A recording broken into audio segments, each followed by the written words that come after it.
Ni heca sploh, ko se na Kotnikovi odvija remake filma Vzpon viteza teme. Karkoli še rečemo na temo protestov in demonstracij pri nas, bo brez veze. Vse, kar lahko rečem, je to, dragi politiki, sram vas bodi gnide ušive, ljudem se meša zaradi vas. In levim, in desnim. Zaradi vas, vaše nesposobnosti in vašega hujskaštva. Folku se dobesedno meša.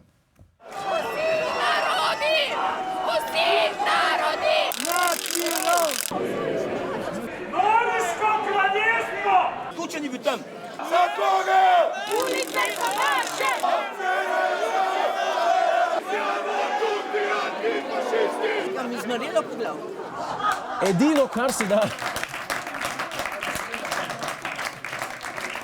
kar se da pametnega potegniti ven iz protestov, so navodila migrantom.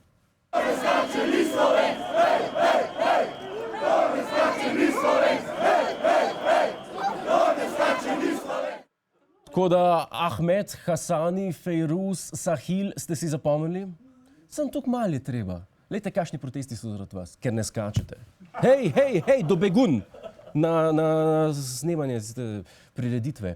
Družba na Kotnikovi, vi pa se malo pomirite, no. Kdo ne skače, ni Slovenec. Lahko, prosim, ne biti nesramni, no. To je pa grdo. To je pa grdo. Je pa pri celi stvari za pohvaliti policaje, ki so odlično opravili svoje delo. Če ne bi bilo tam policajskih enot, bi bili še bolj glasni, pa stisnili pičke, pa se razbežali. Roko na srce, če smo odkriti. Ampak hvala vseeno policisti, hvala vam, kljub temu, da še vedno stavkate. In ko smo že pri protestih, glejte, dragi politiki, kaj imate za hoditi na cesto? Rešuj probleme tam, kjer je tvoj rajon, ne pa na ulico. A je treba folk dodatno hujskati, ali kaj? Tvoje mesto je v parlamentu in ne na ulici. Vam je jasno? A vam je jasno, banda?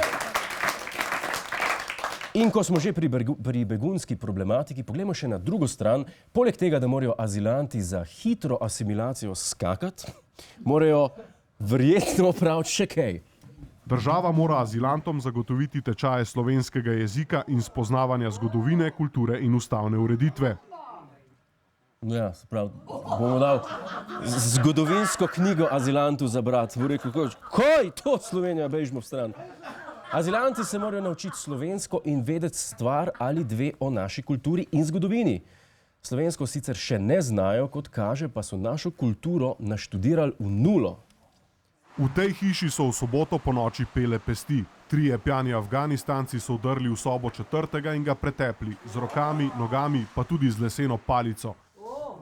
Asimilacija je uspela. Abdul, Faisal, Malik in Rašid naj se zglasijo na upravni enoti Ljubljana center, kjer bojo prejeli imena Anton, Franc, Matej in Rajko. Kot se pa za pravega Slovenca spodobi, se mora čim prej napiti in spraviti na druga Slovenca, s pesmi in palco. Mislite, da so se spičili, kdo je boljši? Laško ali Union?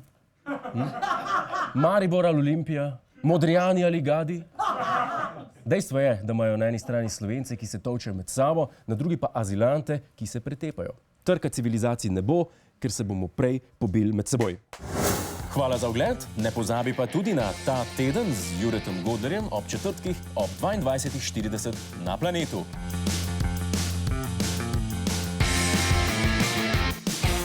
Hej tujec, polajkaj nas na Facebooku, posledi nas na Twitterju in naroči se na naš YouTube kanal.